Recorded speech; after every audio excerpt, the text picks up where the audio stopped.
Hello नमस्ते welcome और welcome back to my YouTube channel. Hope आप सभी अच्छे होंगे, खुश होंगे। आज का जो व्लॉग है वो मदर्स डे स्पेशल है। मदर्स डे पे तो मैं कुछ कर नहीं पाई थी और मेरी तबीयत थोड़ी सी ठीक नहीं थी, तो मैं ना तो उनको कुछ गिफ्ट भेज पाई और ना ही मैं उनको प्रॉपरली विश कर पाई थी। तो अभी जो है मदर्स डे तो जा चुका है, फादर्स डे भी जा चुका है, तो ये मदर्स डे स्पेशल व्लॉग बन रहा है, post mother's day special vlog बन रहा है। और मैंने सोचा कि मैं मम्मी को सरप्राइज़ देने वाली हूँ घर पे जाके, और उनको बिल्कुल भी आइडिया नहीं दिया है मैंने कि मैं वहाँ पे आ रही हूँ। बट पता है एक गलती क्या हुई, आई डोंट नो मुझसे गलती हुई है या नहीं हुई है, बट आज सुबह जब मैंने मम्मी को वीडियो कॉल किया तो वो मतलब मेरा अभी नेक्स्ट 2-3 डेज़ में घर पे जाने का प्लान है, और मैंने सोचा उनको मैं बिल्कुल भी नहीं बताऊँगी कि मैं घर आ रही हूँ। मतलब सोचो यार कि अभी मम्मी 2 हफ्ते पहले आके गई थी और वो सोच भी नहीं सकती कि मैं वापस विद इन 2 वीक्स में वापस वहाँ पे चले जाऊँगी। मतलब कुछ काम भी नहीं है मुझको, तो मैंने सोचा कि उनको बस सरप्राइज़ दूंगी मैं डायरेक्टली। बट आज सुबह जब मैंने उनको वीडियो कॉल किया तो मुझको बोलती हैं तू कब आ रही है, तू आज आ जाएगी या कल आ जाएगी। मतलब मेरे सरप्राइज का कुछ मतलब ही नहीं रह गया यार। I am so disappointed by myself और I don't know by home ये। और मैंने इस बारे में किसी से बात भी नहीं की है बिकॉज मुझे भी नहीं पता था कि मैं ऐसे जाने वाली हूँ। तो ओ गॉड, तो पता नहीं जो भी हुआ या नहीं हुआ तो ठीक है, बट देखते हैं मम्मी का क्या रिएक्शन रहता है। ये सरप्राइज सरप्राइज रहेगा या फिर सरप्राइज नहीं रहेगा। तो I am going to record the real first reaction on camera, and I'm going to see if she got surprised or not. So I'm going to try my best and see मैं win करती हूँ या फिर नहीं करती हूँ, मेरा surprise सफल होता है या नहीं होता है। I am going to try my best. और सबसे पहले मैं लिस्ट बनाऊंगी कि मुझे यहाँ से क्या क्या सामान वहाँ लेके जाना है और क्या क्या सामान मुझे वहाँ से यहाँ लेके आना है। और बहुत सारी चीज़ें होती हैं और घर के हर एक कॉर्नर को मैं चेक करने वाली हूँ बिकॉज जब मैं काम करती हूँ ना घर में इधर उधर, तो मैं कुछ सामान उठाती हूँ, मैं बोलती हूँ अरे यार ये तो घर पे लेके जाना है, अरे यार ये वाली चीज़ तो वहाँ से लेके आनी है। तो हर एक कॉर्नर को मैं चेक करने वाली हूँ कि मुझे क्या उठाना है, क्या रखना है, क्या लेके आना है, क्या लेके जाना है, ये सारी चीज़ें। Let's start making the list. तो लिस्ट में सबसे पहली चीज़ जो है वो है, क्या है क्या है, ऐसे कभी कुछ याद नहीं आता टाइम पे। सबसे पहले सिलाई मशीन मुझे यहाँ से वहाँ लेके जानी है क्योंकि मम्मी ने मुझे बोला था उनके पास इतने सारे कपड़े पड़े हैं ऑल्ट्रेशन के लिए, वो सारे यहाँ नहीं ला सकते और उनकी मशीन में कुछ प्रॉब्लम हो गई है। तो मैं अपनी सिलाई मशीन जो मैं बिल्कुल भी यूज़ नहीं करती हूँ वो वहाँ पे कुछ दिन के लिए पहुँचाने वाली हूँ, ताकि मेरे भी कुछ कपड़े जो ऑल्ट्रेशन के लिए बाकी हैं वो भी ऑल्टर हो जाएंगे, जो मैं नहीं करती हूँ और मैं उनको पहनना ही छोड़ देती हूँ बिकॉज वो ऑल्टर करने बाकी हैं, ऑल्ट्रेशंस ऑल्टर करने बाकी हैं। मेरे अलाइनर्स रखने हैं, अलाइनर्स, चार्जर, ये जो छोटी छोटी चीज़ें होती हैं ना वो भी मैं लिख लेती हूँ, मुझे तो लास्ट मिनट पे कुछ याद नहीं रहता है। नेक्स्ट आइटम निकाला है मैंने, ये ओढ़ना, इसके ऊपर जो है कोड लगानी है। अब ना इस कोर की मैं कहानी बताती हूँ। ये कोर जो है ये मम्मी लेके आई उदयपुर से, ये सोच के कि मोना के ओढ़ने पे मैं ये कोर लगा दूँगी अपने फ्री टाइम में, क्योंकि मैं 2-3 दिन रुकूँगी तो क्या ही करूँगी, कुछ काम तो होगा ही नहीं। लेकिन जब मम्मी आई बहुत काम था मेरे घर में, इतना काम था जो मैंने सोचा भी नहीं था। घर के पर्दे उतार के लगा दिए, कपड़े जमा दिए, जहाँ सफाई की ज़रूरत नहीं है वहाँ भी सफाई कर दी। और ये जो इम्पोर्टेंट काम था जिसके लिए वो स्पेशली सोच के आई थी वहाँ पे इसकी कोड लगा दूँगी, वो उन्होंने नहीं किया। तो अब मैं ये वापस बैक टू द सोर्स इसको लेके जाऊँगी और जो भी आसपास कोई दुकान वाले होंगे या जो भी काम करते होंगे उनसे लगवाऊँगी। आई नो कि ये मम्मी ही लगा के देंगी मुझे, बट फिर भी मैं इंसिस्ट करूँगी नहीं मम्मी दुकान वालों से लगवा दें, बाकी बहुत सारे काम है ना दुनिया भर के, वो कर लेते हैं, है ना। एक सूट भी है ये जो मतलब मेरी मदर इन लॉ ने मुझे फर्स्ट करवा चौथ पे दिया था। तो इसका जो बॉटम है वो तो मैंने भिजवा दिया कि मम्मी ये सिलवाने के लिए टेलर पे डाल देना, और इसका टॉप का जो है वो मेरे ही पास रखा हुआ है, तो ये भी लेके जाना है। मैं ये 2 हरी दर्शन की धूप बत्ती भी डाल रही हूँ क्योंकि ये मैंने अमेज़ोन से इतनी सारी मंगवा ली थी और उसके बाद में अब मैं ना बोर हो रही हूँ इतनी सारी धूप बत्ती से, क्योंकि पूरा मतलब 7-8 महीने हो गए यार यूज़ करते करते। अभी भी 5-6 पैकेट पड़े हैं, उसमें से 2 मम्मी को दे देती हूँ तो मेरा काम ईजी हो जाएगा और मैं नई खुशबू ख़रीद पाऊँगी। और ना एक और चीज़ है, मैं मलाई इकट्ठी करती हूँ दूध की, और मेरे घर पे अभी मिक्सर नहीं है, तो मैं मलाई जो है इकट्ठी करके जितनी भी इकट्ठी होती है वो मैं मम्मी को दे आती हूँ, और वहाँ पे जो घी निकला हुआ होता है वो मैं लेके आ जाती हूँ। और ये अच्छा है ना बार्टर सिस्टम, मतलब कि मैं मलाई दे रही हूँ, मुझे घी मिल रहा है, मतलब इट्स गुड। तो ये लेन देन तो चलता ही रहना चाहिए। और ना मेरा सारा काम हैंड ब्लेंडर से हो जाता है, तो मुझे मिक्सर की ज़रूरत ही नहीं पड़ती। और मुझे घी निकालना एक अभी हेडेक लगता है, तो जब भी मैं मेंटली प्रिपेयर्ड होंगी कि हाँ मैं अब कर सकती हूँ ये, उस दिन मैं ये काम शुरू कर दूँगी।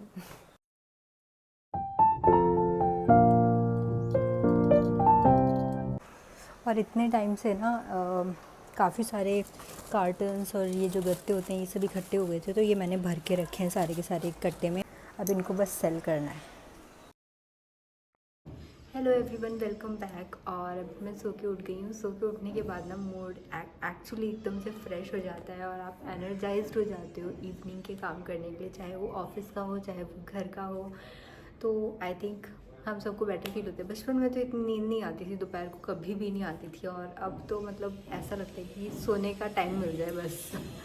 और अभी टाइम है मेरा किचन में जाने का, डिसाइड करने का कि खाने में क्या बनेगा। एंड 2-3 दिन पहले ना मैंने उत्पम बनाया था, तो मैंने अभी नया आयरन कास्ट का तवा मंगाया है, तो मुझे नहीं पता था कि कैसे यूज़ करना है, तो उस पर ना चिपक रहा था। तो मैंने अभी कुछ एक चीज़ें पढ़ी हैं उसके बारे में कि उसको सीज़न कैसे करना होता है, टेम्परिंग कैसे करनी होती है। तो मैं उस तवे को भी प्रिपेयर करने वाली हूँ, देखती हूँ वो अच्छे से काम करेगा कि नहीं करेगा, और अगर नहीं करता है तो please give me some tips जिससे मैं उसको अच्छे से यूज़ कर पाऊँ। ये है मेरा आयरन कास्ट का तवा, और मतलब तवा बहुत अच्छा है, बट बीच बीच में तो ये थोड़ा सा रस्ट भी होने लग गया था, बट अभी रस्ट नहीं हो रहा है। आई डोंट नो व्हाई, शायद मैंने थोड़ी सी टेम्परिंग कर दी है खाना बनाते बिठाते बाय डिफ़ॉल्ट, जो कि हो गई है बिकॉज मैंने इसके ऊपर कुछ अनियन को ज़्यादा ही सेके थे। मतलब उत्पम में अनियन डलते हैं, सो वी नो दिस। और ये ना यहाँ इस साइड से तो बिल्कुल भी नहीं चिपकता है, और इसका कलर भी थोड़ा सा ब्लैक हो गया धीरे धीरे खाना बनाते बनाते, बट इस साइड से काफ़ी ज़्यादा चमकता है। So I am going to do the seasoning and tempering of this tawa. सबसे पहले तो ये इतना भारी है ना, ऑलमोस्ट 2.8 kg का है।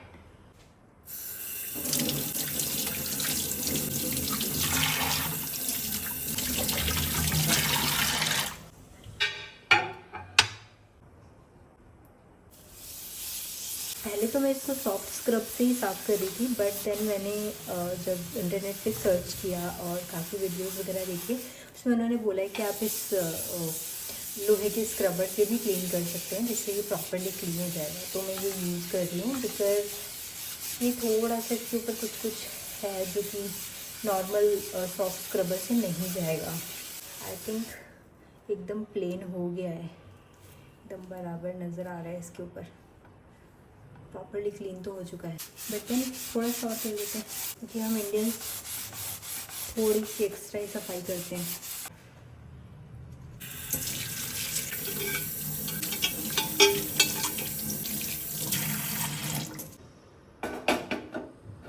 वॉश करने के बाद तवे को मैंने अच्छे से गर्म किया, थोड़ा सा ऑयल स्प्रेड किया, प्याज या फिर प्याज के छिलके दोनों भी चलेंगे, 2 बड़े चम्मच नमक डाला और उसे गोल्डन ब्राउन होने तक सेका। सेकने के बाद उसे तवे से उतार लेना है और तवे को एज इट इज़ 1 आवर के लिए छोड़ देना है, बिकॉज तवा बहुत ज़्यादा गर्म होता है। और उसके बाद तवे को साफ़ नैपकिन या फिर टिश्यू पेपर से आप क्लीन कर सकते हैं, जैसे कि मैंने किया। और इसके बाद ना तवा एक्चुअली बहुत सॉफ्ट और अच्छा हो गया, रोटी बहुत अच्छे से बनी। उत्पम मुझे बना के ट्राई करना है। इसके बाद मैंने डिनर की तैयारी की। मैं मार्केट गई मम्मी के लिए श्रीखंड लेने, क्योंकि उन्हें श्रीखंड बहुत ज़्यादा पसंद है, और बारिश हो रही थी तो फिर कुल्हड़ वाली चाय एंजॉय की। Good morning and welcome back everyone. अभी सुबह के 7 बज रहे हैं, एंड आज संडे है, तो हमें उदयपुर के लिए भी निकलना है। ये आवाज़ आ रही है पशु पक्षी और जितने भी चिड़िया और मोर और ये सब सुबह सुबह बोलते हैं, तो बहुत ही ज़्यादा सुंदर लगता है। और सुबह जब आप जल्दी उठते हो, नेचर को एंजॉय करते हो ना, तो उसका मज़ा कुछ अलग ही होता है।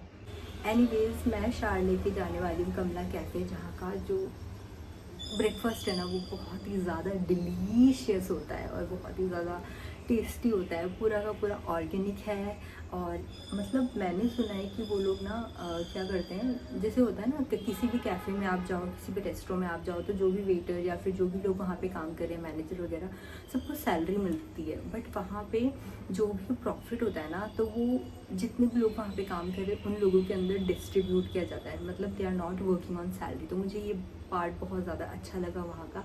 मतलब मैं खुद नहीं गई हूँ बट मैंने सुना है, तो I am going to try that today.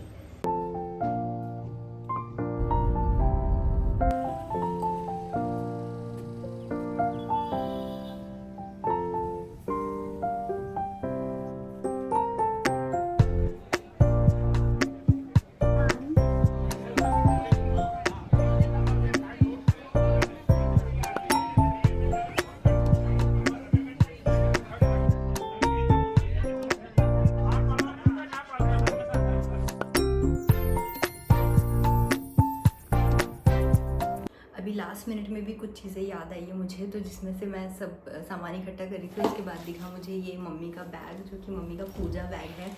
और मतलब इसमें मम्मी इतना सारा पूजा का सामान रखती है, तो कहीं पे भी जाती है तो वो ऐसे इस बैग में सब कुछ लेके जाती हैं। और इसमें है जैसे चंदन है, और आई थिंक इसमें बेलपत्र रखी हुई है ड्राई, इसमें है शहद, और ये भगवान को चढ़ाने के लिए मम्मी ने छोटी मोटी चीज़ें ऐसे बनाई हुई है। इसके अंदर लौंग है, चावल है, काले तिल है और जवारे हैं, ये सब चीज़ें हैं। और एक और चीज़ है, तो कहते हैं ना कि पत्थर मानो तो पत्थर भी भगवान होता है। तो पता नहीं उनको ये कहाँ से मिला है या फिर नहीं, मुझे आइडिया नहीं है। बट वो इनको भोलेनाथ बोलती है और इनको बोलती है कंकड़िया महादेव हैं ये, तो इनकी वो पूजा करती है डेली। तो वो ये भी यहीं पर भूल गई थी, तो मैं इसको भी रखने वाली हूँ। तो मैं एक डब्बी में इसको पैक कर देती हूँ। कैसे होता है ना मम्मियों का ये बैग, ये हमारे घर के पहले पर्दे हुआ करते थे, तो उन वो पर्दों में से जो कपड़ा बच गया उसका मम्मी ने ये बैग बनवा दिया। ये चाकू भी है। आप लोग सोचेंगे कि मैं ये चाकू क्यों लेके जा रही हूँ। एक्चुअली ये मेरा नहीं है, ये मम्मी का ही है। उनके हाथ से मेरे घर पे एक चाकू टूट गया था मेरा, तो वो अपने घर से मतलब वहाँ से एक चाकू मेरे लिए लेके आ गई। बट मैं भी उनकी बेटी हूँ, मैं भी रिटर्न कर दूँगी।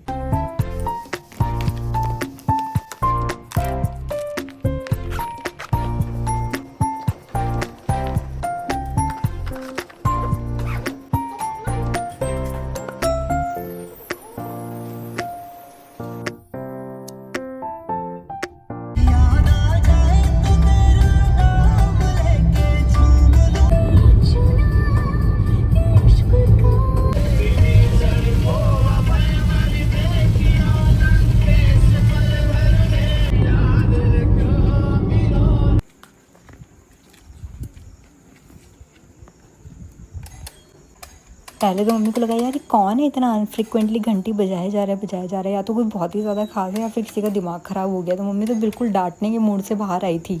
But then finally she got surprise and this was unexpected for her.